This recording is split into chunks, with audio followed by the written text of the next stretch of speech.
വീണ്ടും IPL 2026 തങ്ങൾ എത്ര ശക്തമായ ടീമാണെന്ന് തെളിയിച്ചിരിക്കുകയാണ് സൺറൈസേഴ്സ് ഹൈദരാബാദ്. പഞ്ചാബ് കിങ്സിനെതിരെയുള്ള മത്സരത്തിൽ പൂർണ്ണാധിപത്യം പിടിച്ചെടുത്തുകൊണ്ട് ആദ്യം ബാറ്റ് ചെയ്ത ഹൈദരാബാദ് തുടക്കം മുതൽ തന്നെ ആവേശത്തിലായിരുന്നു.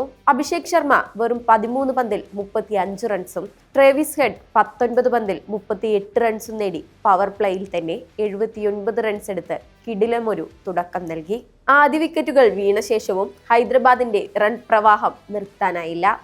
ഇഷാൻ കിഷൻ 32 പന്തിൽ 55 റൺസ് നേടി ഇന്നിംഗ്സ് സ്ഥിരതയോടെ മുന്നോട്ട് കൊണ്ടുപോയപ്പോൾ പിന്നീട് ഹെൻറിച്ച് ക്ലാസൻ 43 പന്തിൽ 69 റൺസ് നേടി മത്സരത്തിന്റെ ഗതി മാറ്റി.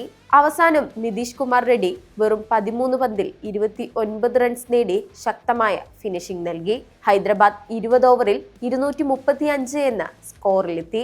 235 റൺസ് പിന്തുടർന്ന പഞ്ചാബ് കിങ്സിന് തുടക്കത്തിൽ തന്നെ തിരിച്ചടി ലഭിച്ചു.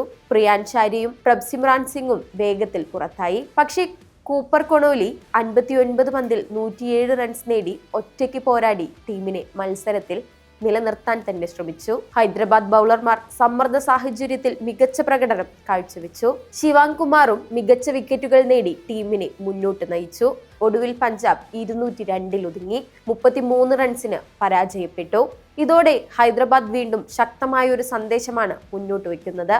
ഈ സീസൺ ജയിക്കാൻ വേണ്ടി മാത്രമാണ്. ഇനിയൊരു ജയം കൂടി ലഭിച്ചാൽ അവർ ഔദ്യോഗികമായി പ്ലേ ഓഫിൽ പ്രവേശിക്കും. ഈ സീസണിൽ കിരീടം ചൂടാൻ ഏറ്റവും കൂടുതൽ സാധ്യതയുള്ള ടീമുകളിൽ ഒന്നായി ഇതോടെ ഇവർ മാറിയിരിക്കുന്നു.